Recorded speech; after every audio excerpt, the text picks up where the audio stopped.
I practically grew up in a wok. We worked all hours in my parents' Chinese restaurant. Oh, delicious. Over the years, I have mastered the art of how to cook the food I grew up on and the food that I love. No words. And now I want to share my favourite Southeast Asian recipes with you. No fuss. Maximum flavour. These dishes are delicious and oh so simple to cook at home. Dead easy.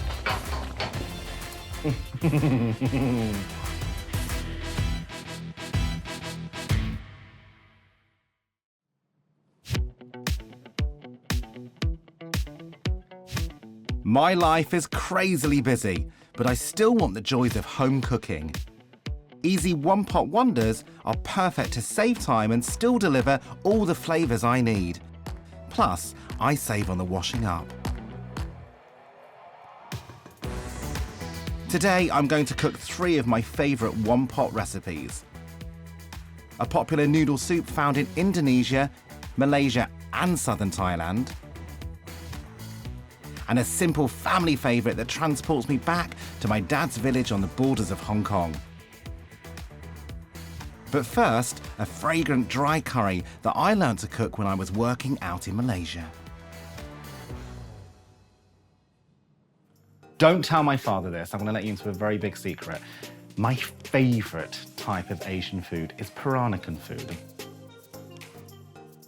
When the Chinese first settled on the peninsula of Malaysia, which is now Singapore, all of the flavours combined and they created the most wonderful food group called Peranakan cooking. And beef rendang is one of their signature dishes. And I'm telling you right now, when you make this, because you will never go back to the land of Vindaloo or korma again, because this is so packed full of flavour. Every single part of your body tingles with this dish. There's a few stages, but they are easy. Start by coating cubes of flank steak in seasoned flour and frying it off in batches. What it does is it thickens the sauce, all right? Sizzle, sizzle, sizzle. In, allowing enough space. Think of it almost like little dumplings. If you're very worried about frying and calories and stuff like that, wrong kitchen. But you can leave this meat in a sieve over a bowl and the fat will drip out. But this fat has got flavour. We're going in 12 o'clock, 11 o'clock, 10, 6, 5, 4, and then 2 in the centre. It's essential to brown off our meat like this. It seals in the flavour. 4, 5, 6. Lovely.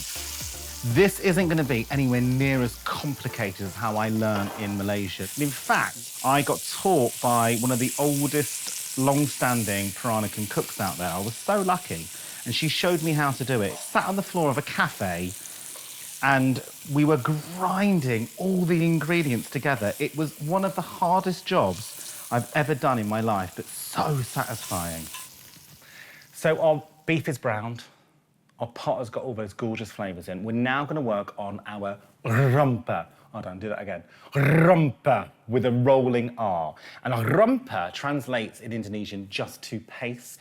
I have reduced the amount of ingredients for my rumper. This is my personal recipe.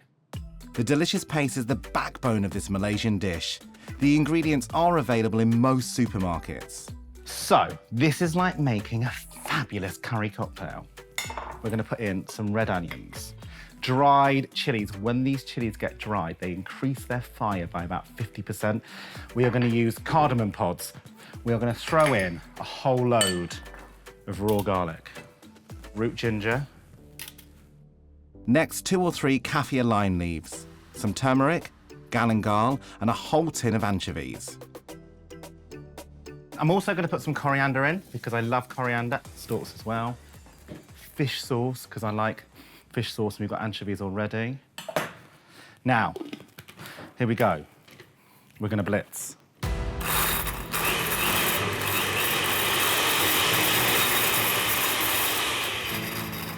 Working from your own kitchen has some drawbacks.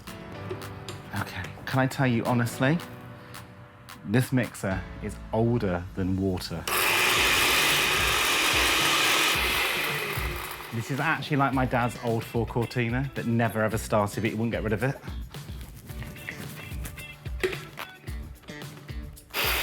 Yay, going. Come on! Sorry, Dolly. Right. That was 100% worth it because the flavour, oh my good God. Do you know when you walk into a department store and you're hit by all the perfumes? You can't tell which one's which because there's 75 being sprayed by women with very big fringes. You know those perfumes? That's what this smells like. It's like walking into a curry department store. Every single smell, every single flavour is jumping out at you. So this is our very well-travelled Rumper paste.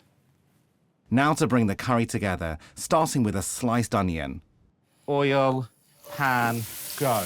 I bloody love this dish. Right, onions to the side. Paste in. Let it fry for a few minutes before adding the browned beef. Let's now get that beef coated in all of those lovely spices and that Rumper paste. To make the sauce, I'm adding chicken stock. I need to start getting it darker. It's too green at the moment. Dark soy for colour and caramelisation. In with our coconut milk. Full fat in your face.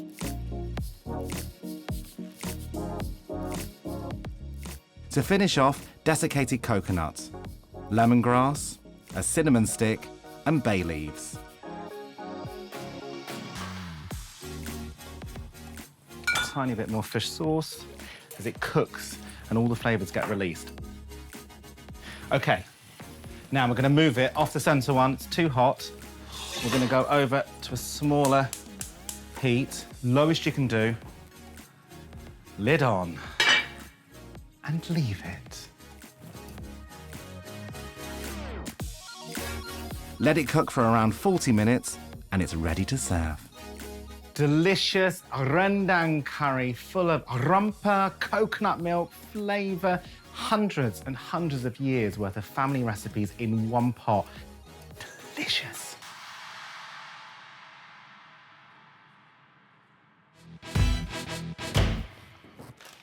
This dish is slightly controversial because, like any other family around the world, in particular Asian families, there are certain recipes that you share and there are certain recipes that you keep to yourselves. And this one pot is definitely a Wan clan favourite. It's Papa Wan's steamed egg, and it is so delicious. It's really, really tasty, and it comes from the most northern part of Hong Kong, which is a place called Chateaucourt.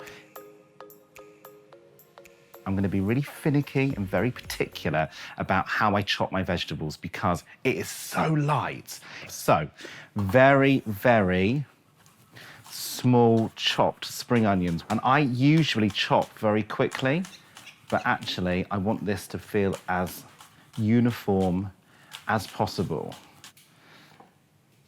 Okay, so let's get the spring onions in. I've already sliced up my carrots. So bamboo shoots now. The reason I use bamboo shoots is because I, number one, really like the flavour, but number two, I quite like the colour. Then our prawns, I'm gonna chop them up. And again, I would normally just go, Rah! And do the whole thing at one go, but I'm not gonna do this. I'm really gonna respect my father and this dish, so I'm gonna cut every single one of them separately in two. So this for me is like a thought dish. And I'll tell you exactly what I'm thinking about. I'm thinking about going to Hong Kong with my dad, and we do a thing called Baisan, which is a prayer to our ancestors, because my parents aren't properly Buddhist, but they believe in the afterlife. And what we do is we pray for our ancestors. And that's what this dish is reminding me of. All of those incredible traditions that I am so lucky to have been passed, including making Asian food like this. Place the sliced ingredients gently in a bowl. They need to keep their shape, and you'll see why in just a minute. Okay, so we're gonna go in with our wet product. So just the tiniest dash of fish sauce. That's our salt. Shaoxing is our alcohol. This is unique to Asian flavour. If you can't find Shaoxing wine, the closest alternative is dry sherry. Light soy, not dark soy. Again, think delicate lace, and you only need that much. Okay, we're now gonna mix all of this together. Put aside for at least 10 minutes to marinate. And this is a dish that my dad and my mum eat. Makes me want to cry. They eat this dish probably 4 times a week. And you can almost guarantee I'll come mum and say, what you're having for dinner, like I always do. And she'll say, we're having a steamed egg. Because this is just what our family is cemented in. So, we're gonna work on our egg mixture. Okay, so simple. 3 eggs are gonna go in. 3.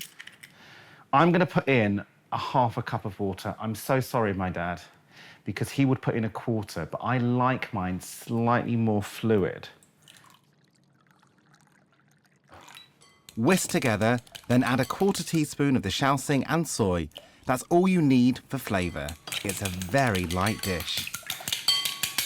That's it. I'm not gonna do any more. Now, construction. Our steaming dish. First, drain off the prawn, onion and carrot mixture. Now look at that, because if that was a print on the most beautiful dress, you would buy it straight away. This goes in. Now, earlier on, I was saying why we cut everything so thin for this dish. You're gonna see why, because you create the most abstract swirls. This should be hanging on a wall in a gallery, but it's gonna be hanging on a wall in my tummy. Right. Papa Wan, I love you very much, and thank you so much for the gift of this dish.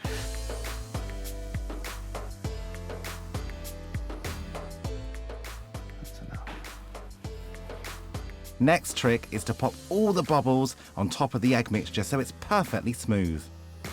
Every single time my dad talks about something, he uses food as a metaphor. So I remember watching the World Cup years ago with my dad, and I hate football, but I was watching it with my dad because he likes it. And Michael Owen had the ball and he was running down the pitch as fast as he could. And my dad sat there in the chair like this, getting really excited. And he's so small, his legs dangling off the chair. So excited because Michael Owen's got the ball.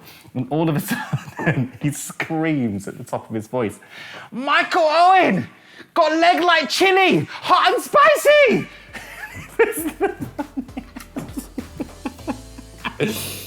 Oh, I love those stories.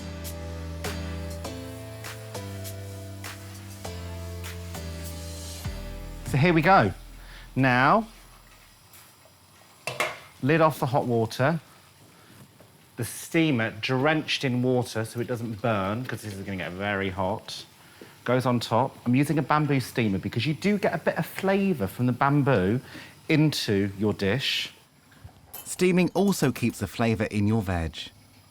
And then carefully gonna place my egg mixture right in the centre. Cover, let your art become art for about 15 to 20 minutes or until a skewer goes in and comes out dry.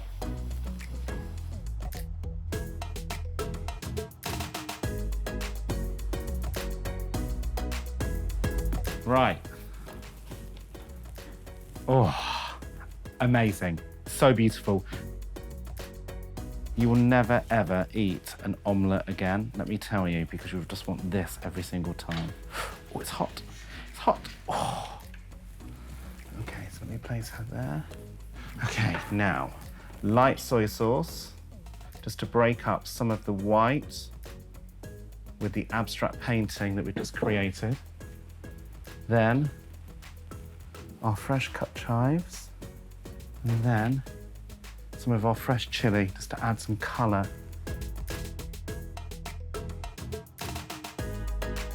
Served with some steamed rice, what could be better? This simple one-pot wonder, My dad's light and salty steamed egg with sliced prawns and vegetables.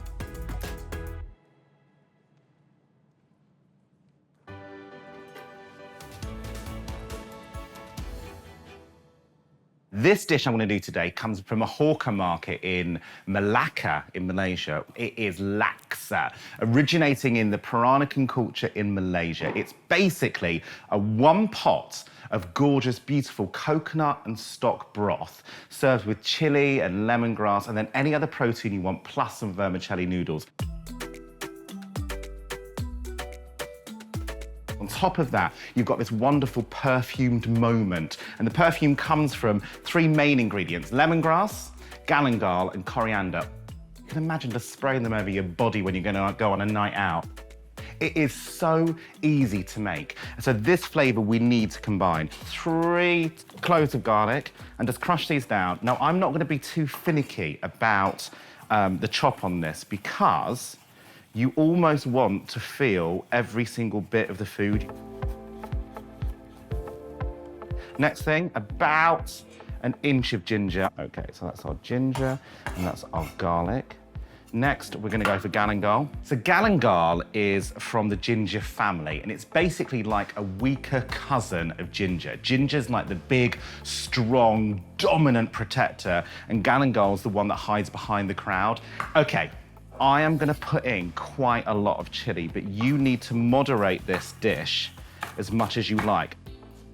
So I'm gonna use 2 chilies in this dish, and then I'm gonna slice 1 in half later on and leave it over the top, almost like the most gorgeous finale to the best opera you've ever heard. Lemongrass. It's beautiful and fragrant and gorgeous. This one's gonna go in, just bruise and hold, whack it in.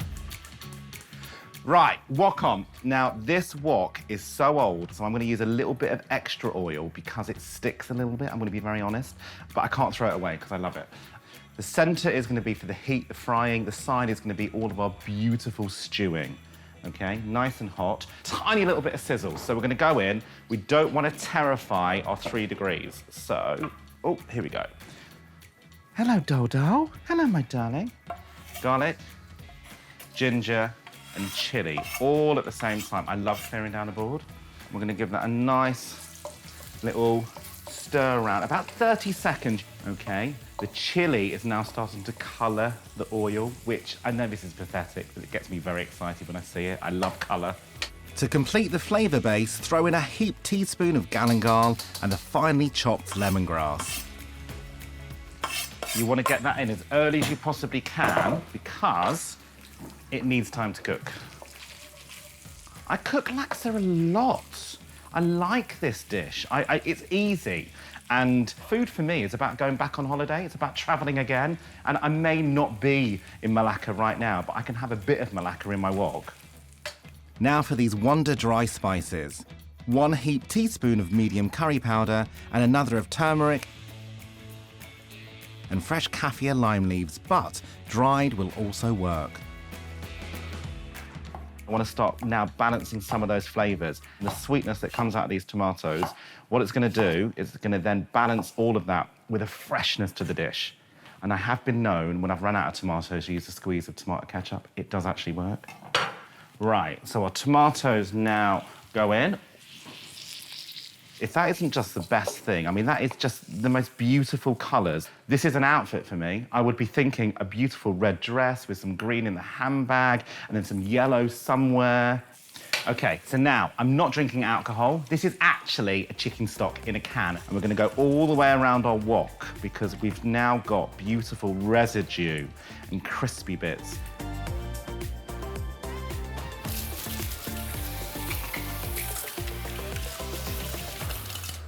When the soup is boiling, add in the main star, a whole tin of full-fat coconut milk.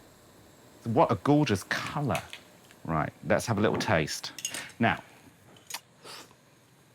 I'm going to add salty fish sauce and a little bit of sugar for sweetness. Throw in the lemongrass and some fresh coriander.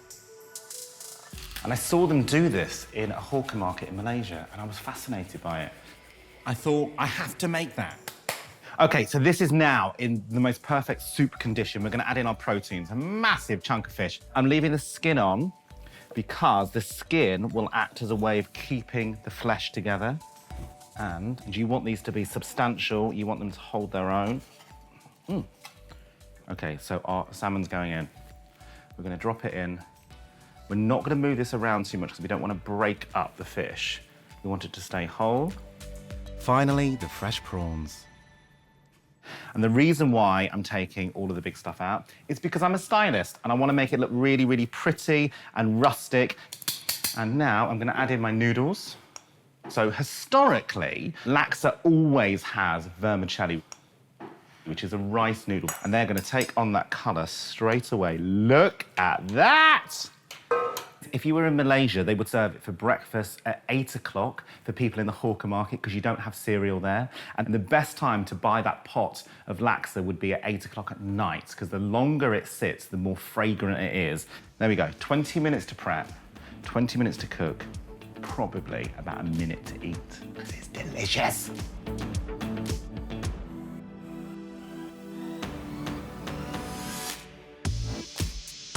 So there you've got it. There's your nosh. One pot wonders, totally packed full of flavour.